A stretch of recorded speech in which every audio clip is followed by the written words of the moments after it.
어제 사자 명의 소송까지 막 하다 이제 마무리했는데, 실은 당사자가 사망한 경우에 대해서 이렇게 입체적으로 다 본다면 소재기 전부터 사망한 경우, 내지는 뭐 소장 부분 송달, 하여튼 애초에 소가 이렇게 제기되는 그런 시점에 이미 사망한 경우를 상정한 건데, 소송 도중에 사망한 경우도 있을 수 있고 변론 종결 이후에 사망한 경우도 있을 수 있어요. 소송 도중에 사망한 경우는 당사자가 소송 도중에 사망했기 때문에 대립 당사자의 양쪽 어떤 힘의 균형에 있어서 한쪽이 사망했기 때문에 절차를 중단하고 상속인이 수개해야 된다. 233조가 규율하는데, 당사자가 변경이 생기는데 그 당사자가 변경 생기는 것 자체를 직접 규율하고 있는 조문은 없어요.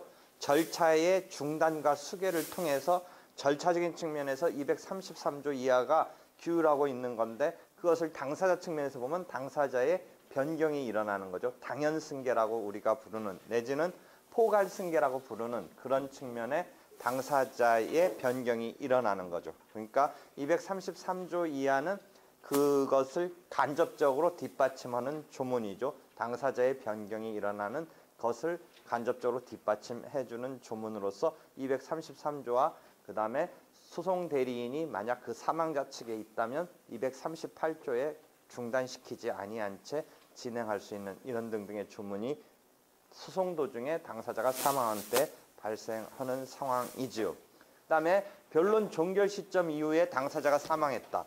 우리가 소를 제기하고 그 다음에 변론이 열리고 이 변론이 이제 종결이 되고 그래서 판결이 선고되는 건데, 이 판결에 담기는 내용은 결국 이 변론 종결시를 기준으로 담기는 건데, 이 이후에 당사자가 변경이 일어나는 거죠. 을은 갑한테 이행하라 라고 했던 목적물이 병한테 양도가 됐다든지 이런 거는 지금 판결문에 지금 반영되지 못한 채 판결문은 만연히 이제 을은 갑한테 인도하라, 뭐 이행하라 이런 상황이 벌어지는 거죠. 그런데 변론 종결 시점 이후에 그 당사자가 이제 을로부터 이제 그 계쟁물의 목적물이 병으로, 당사자 을로부터 목적물이 병으로 바뀐 이런 상황에 대해서 그것을 우리가 규율하기 위해서는 이제 크게 이 판결의 실효성을 확보하려면 그 경우에 새로운 주체로 등장하는 병한테 판결의 실효성을 미치게 하려면 어떻게 할 건가 이런 생각을 하는 거예요. 판결은 218조에 보면 1항에 보면 변론 종결 후에 승계인에 대한 조문이 이제 나오긴 하는데, 그 전제는 당사자 사이의 상대적 효력이다. 당사자 사이의 상대적 효력이 원칙이에요.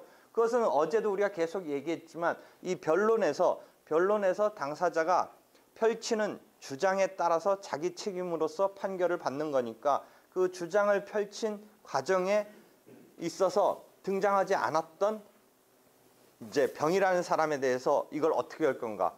그럼 판결의 실효성 확보를 위해서는 갑을 간의 싸움에 그 뒤에 등장하는 병을 올가매야겠다라는 하나의 판결의 실효성 확보라는 어떤 이익이랄까 이런 측면이 있는데, 반면 그 병은 자기가 싸움했던 바가 없는 내용의 판결을 구속을 받으라라고 하고 있는 거죠. 그러니까 변론 종결 시점 이후에 양수인으로 등장하고 있는 병에 대해서 판결의 실효성을 확보해야 된다는 측면에 강조하다 보면, 이자는 자기가 지금 을과 갑 간의 싸움에 대해서 한 번도 자기 변명을 펼칠 기회가 시점상 지금 있지 않았었던 것에 결론인 판결을 지금 수용하라라고 하니까, 그때의 어떤 마이너스 측면으로 작동하는 그 병의 절차 보장과 관련된 측면이 이제 여기서 충돌을 일으켜요. 그래서 여러분이 변론 종결 후에 승계인의 교재 어디든 가면 두세 페이지에 들어가서 알듯 말듯 어떤 막 학설 등과 함께 몇 가지 기준에 의해서 뭔가 설명이 되고 있는 걸 보는데, 그것을 설명 그 자체로 보지 말고, 나는 그러니까 어떻게 하냐. 218조 1항에 보면 판결의 효력은 당사자 사이에 미치는 게 원칙이다. 그런데 1항에 계속 이어서 변론 종결 뒤에 승계인에게 판결의 효력이 미친다. 이런 식의 조문이 있을 때 변론 종결 뒤에 승계인에 대해서 어떤 교과서든지 서너 페이지 걸쳐서 막 얘기하고 있는 것을 어떻게 포착하면 되냐면 그냥 그대로 받아들이면 돼요. 변론 종결 뒤의 승계인에게 판결의 효력이 미친다는 조문을 어떻게 우리가 이제 풀어서 어떤 사람을 올가맬 건가. 그때 그 올가매기 위해서 나름대로 생각해 봤을 때 판결의 실효성 확보라는 측면과 그 새롭게 등장하는 자의 절차 보장의 측면에서의 이 충돌을 어떻게 우리가 컨트롤하면서 그 범위를 포착할 건가. 이 거시적인 틀에서 자기가 기준을 잡고 이렇게 보는 거예요. 그러니까 어떤 상황을 주고서 이 사람을 변론 종결 뒤의 승계인으로서 판결의 효력을 미쳐야겠다라고 생각했을 때 여러 가지 생각할 때 이 사람은 그 효력을 받는 자로 자기는 보고 싶다라고 보면 그것을 감으로 아무런 근거 없이 그냥 뜬금없이 본다는 게 아니라 그 근거를 설정하기 위해서 어떻게 분류를 하면서 이걸 포착하는데 그 포착하기 위한 근거 내지 기준을 잘 정리해 놓은 게 그 교재에 나오는 그 두세 페이지 서너 페이지의 그런 이야기예요. 그러니까 그 두세 페이지 서너 페이지의 이야기 속에 들어가서 보면 다시 빠져나오면 무슨 얘기했는지 알 듯 하다가 다시 모르게 되는 거로 흘러가는데 그렇게 볼 게 아니라 그냥 큰 틀에서 어떤 상황이 벌어졌을 때 이 자를 판결의 효력을 받는 변론 종결 후의 승계인의 범죄에 넣을 건가 말 건가를 자기가 해야겠다라고 생각한 다음에 틀을 만들겠다라는 생각으로 그 책의 한 서너 페이지를 읽으면 조금 더 그 어떤 나중에 이해하고 남는 게 훨씬 이게 오래 정확히 남게 돼요. 그래서 예컨대 그 청구 자체가 애초에 청구 자체가 여러분이 이제 기준을 보면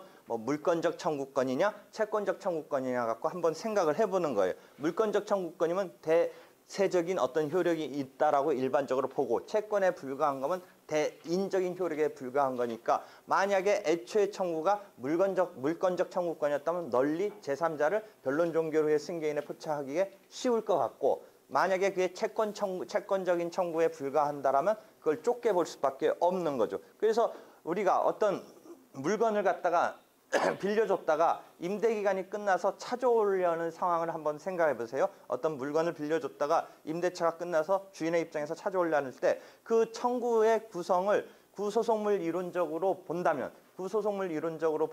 실체법적인 청구권을 전제로 해서 그 청구 권한을 갖다가 소유권에 기해서 반환 청구를 하는 것으로 구성할 수도 있고 임대차 계약의 종료를 원인으로 해서 구성할 수도 있어요. 그다음에 뭐 그 임대차 종료도 또 들어가 가지고 뭐 여러 개 또 원인이 있을 수 있을 거예요. 아마 차임 같은 거가 제대로 안 돼서 2기분 이상의 차임이 안 돼서 결국 해지되면서 종료될 수도 있고 여러 가지 뭐 상황이 있는데 뭐 허경우에 있어서 실체법적인 어떤 청구를 바탕으로 해서 어떻게 구성하느냐는 원고가 뭐 청구권을 구성하면 되는데 예컨대 그런 경우에 변론 종결 뒤에 승계인이 나타난다라고 생각한다면 그 경우에 임대차 종료를 원인으로 해서 청구권을 구성해서 청구하는 것보다는 소유권자로서의 반환 청구권으로 구성하는 게 나중에 제3자가 등장했을 때 올가매기가 쉽다. 이런 생각을 우리가 거기에서는 적어도 물권적인 이런 측면으로 소유권자로서 반환 청구를 하는 게 좋겠다. 이런 생각을 할 수 있는 거예요. 그래서 변론 종결 뒤에 승계인의 범위 설정에 있어 그런 어떤 물권적이냐 채권적이냐 구별하는데 신소송을 이론에서는 실체법적인 그런 청구권의 속성을 그대로 반영해주기 어려우니까 자기네는 교부 청구권, 환수 청구권 이런 개념을 만들었다. 그런 게 교과서에 나오는 거예요. 그다음에 예컨대 그 제3자가 고유의 자기 방어 방법이 있을 때 뭐 이런 것을 하나 생각해 보자 이거죠. 우리가 당사자 사이에 통정 허위 표시라면 무효이죠. 그래서 내가 이렇게 이것을 물건을 넘겨주면서 이건 지금 가짜로 넘겨주는 거다. 우리끼리는 가짜로 넘겨주는 거다. 그런데 나중에 이제 여기가 순수히 그걸 인정하지 아니한 채 반환을 안 하려니까 내가 반환 청구 같은 걸 할 수밖에 없다. 또는 이전 등기해줬던 것을 말소 등기 청구하는 소송을 낼 수밖에 없는데 변론 종결 뒤의 시점에 제3자 평한테 그걸 넘겨버렸다라고 했을 때 내가 기껏 여기서 이겼다고 하더라도 지금 제3자가 등장하는 것은 이 판결에 반영할 수가 없어요. 변론 종결 시점 이후에 등장하고 있기 때문에 반영할래야 반영할 수 없어요. 그럼 다시 조금 이야기는 빠져서 소송 도중에 그런 상황이 벌어졌다면 우리가 어떻게 할 수 있어요? 소송 도중에 사망이라는 포괄 승계적 당연 승계라는 개념을 우리가 쓰고 있는데 특정 승계적인 상황이 벌어졌을 때는 그 제3자를 소송 도중에 그런 상황이 벌어졌으면 82조의 인수 승계에 의해서 끌어들여서 당사자로 만들고 당사자로 만든 상태에서 판결문에 나오게 한다. 이런 개념이 있을 수 있는 거죠. 소송 도중일 때는 인수 승계. 예컨대 81조의 참가 승계가 있고 82조의 인수 승계가 있는데 다수 당사 소송에 있어서 그 참가 승계는 제3자가 스스로 들어오는 개념이고 인수 승계는 끌려 들어온다. 기존 당사자로부터 끌려 들어온다는 개념인데 예컨대 제3자가 소송 도중에 등장하는 계쟁물의 양도 양수 등이 이루어져서 제3자가 소송 도중에 들어오는 등장하는 상황이 있다면 기존 당사자가 제3자를 당사자로 만들기 위해서 인수승계라는 제도를 이용할 수 있다. 이런 상황을 우리가 상정할 수 있는데 지금 말하는 것은 변론 종결 뒤의 시점에서의 제3자가 등장하는 것이기 때문에 그 제3자를 이 당사자로 만드는 이 시점이 이미 끝나버렸기 때문에 판결문에는 그냥 을록밖에 나갈 수 없는데 그렇다고 해서 판결의 실효성을 확보함에 있어서 만약에 등장한 병한테 이게 실효성을 미치느냐 아니냐에서 이제 문제가 터진 건데 다행히 있는 조문이 218조의 변론 종결 뒤에 승계인에게 판결의 효력을 미칠 수 있도록 함으로써 실효성을 확보할 수 있는데 다만 거기서 반대 측면에서 그 제3자의 방어상의 절차적 보장이 과연 어떻게 되느냐 부분에서 일정 부분 그것을 고려하면서 변론 종결 후에 승계인이라는 사람의 범주를 우리가 책정해 나가는데 하여튼 그 사람의 고유한 방어 방법이 있었다라고 했을 때 좀 아까 말한 통정허위 표시로서 민법 108조의 반환 청구 등을 함에 있어서 변론 종결 뒤의 시점에 제3자가 등장했을 때 그 제3자가 이 통정허위 표시의 무효에 대해서 민법 108조인가에 보면 선의의 제3자라면 그 자한테는 대항할 수 없다라는 민법의 그 규정을 이 소송법에서 우리가 지금 판결의 실효성 확보와 관련해서 보장해 주기 위해서 그 사람을 판결의 효력을 받지 않는 자로 어떻게 해주느냐 부분서의 문제가 터지는데 그러한 고유 방어 방법이 있을 때 그 사람을 이 판결의 효력에 있어서 변론 종결 뒤의 시점이고 승계인인 그런 일단 상황적으로는 승계가 있지만 그 자를 이제 승계인의 범주에서 빼줌에 있어서 우리가 어떻게 컨트롤할 거냐 부분서 이제 형식설과 실질설 등이 등장하면서 이 사람을 집행법에서 어떻게 빼주느냐 등등의 문제로 연결되는 그런 것을 볼 수 있어요. 일단 그러니까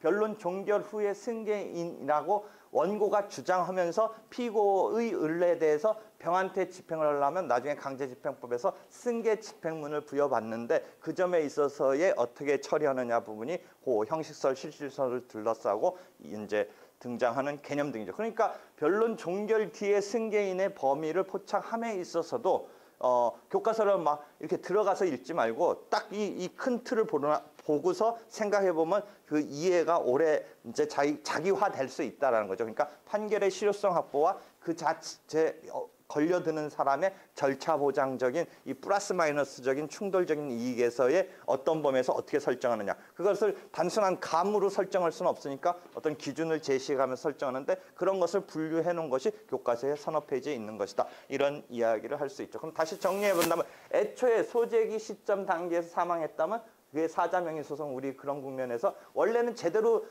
낼 소송이면 사자의 상속인을 제대로 찾아서 타깃으로 냈으면 되는 건데 그렇지 못했기 때문에 우리가 사자명의 소송이라고 처리하는 그런 상황에 대한 설명을 하고 있는 거죠. 한편 이 당연승계적인 상황 말고 애초부터 목적물이 을로부터 병한테 목적물이 넘어갔다면 병을 상대로 애초부터 냈으면 되는 거죠. 똑같은 논리예요. 이게 사망과 같은 포괄 당연승계적인 상황과 그 다음에 어떤 계쟁물의 양도 양수 같은 이런 특정 승계가 애초부터 벌어졌다면 그 새로운 주체를 찾아서 소송을 내면 되는 거죠. 그렇지 못했을 때 이제 문제인데 사자명의 소송 특별히 그렇지 못했을 때 그것을 소송 도중에 어떻게 처리해 주려고 하는 것에서 표시정정으로 할 거냐 등등의 문제가 불거진 것이죠. 그 다음에 소재기 시점 내지는 소장 부분 뭐 요거를 좀 더 엄격하게 하기도 하는데 뭐 하여튼 애초에 뭐 이런 시점에서 이제 일어났던 일이 아니라 소송 도중에 변론 종결 시점 사이에 그런 게 벌어졌을 때 사망 같은 경우는 당사자의 변경이 일어나는데 당연히 변경이 일어나는데 이것을 규율하는 조문은 절차적인 측면에서 233조 이하가 소송 절차가 중단되고 수계된다는 측면으로 절차적인 규율이 조문에 있다라는 거죠. 만약 이게 특정 승계가 이루어졌다면 어떻게 됐냐? 소송 도중에 특정 승계가 이루어졌다면 예컨대 81조와 82조의 참가 승계, 인수 승계 제도가 있다라는 거죠. 그러니까 소송 도중에 이런 양도 양수가 있다면 우리는 그 제3자를 스스로 들어오게 한다든지 스스로 들어온다든지 하는 81조의 참가 승계, 그 제3자를 기존 당사자가 당사자화하는 82조의 인수승계 등의 제도가 있다라는 거죠. 물론 이 부분을 읽을 때 어떤 상황까지 서론에 생각하면서 읽냐면 애초에 소송 도중에는 그러니까 팔지 못하게 한다라고 해서 그런 양도를 못하게 하는 규율을 생각해 볼 수는 있는데 그렇게 되면 소송이 있은 뒤에 자기 재산이었던 것을 함부로 팔 수 없게 거는 이런 식의 재산권 처분과 관련해서 문제가 있으니까 우리는 적어도 양도 양수가 금지하는 그런 입법은 아니다. 양도 양수에 대해서 금지시키지는 않는다. 그렇지만 소송 도중에 이렇게 팔았을 때 어떻게 되느냐 해서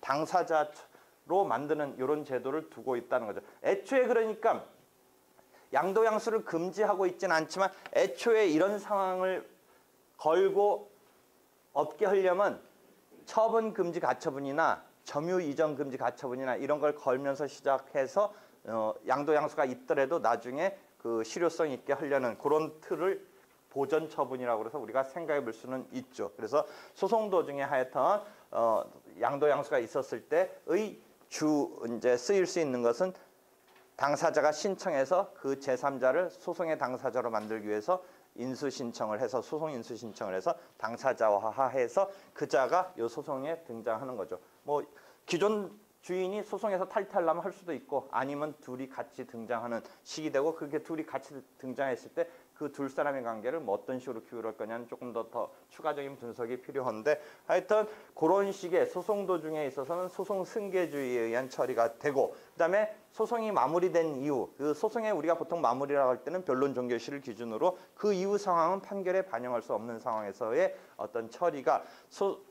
소송이 변론 종결 뒤에 당사자가 사망했을 때는 당연히 이 판결문에는 의리 갑한테 어떻게 하라라고 이행됐던 것을 상속인 병한테 이제 효력을 미칠 수 있는 거죠. 그러니까 변론 종결 후의 승계인에는 당연 승계인도 포함되고 이제 특정 승계인도 포함되는데 당연 승계인에는 큰 문제가 없는데 이제 특정 승계에 해당하는 그 부분서 우리가 변론 종결 후의 승계인을 어떻게 포착하느냐가 관건이 되는데 그게 아까 말한 대로 그런 큰 입장에서 적절한 범위를 컨트롤 해가면서 이 효력을 미치는 자를 설정함에 있어서의 이제 기준을 어떻게 할 거냐가 문제가 된다라는 걸 이야기를 했죠. 그래서 이게 당사자 사망을 둘러싼 전체적인 이야기를 확장해서 이야기하다 보니까 당연 승계적인 상황 말고 또 특정 승계까지를 언뜻 이야기를 했어요. 거기까지 정리를 하고요.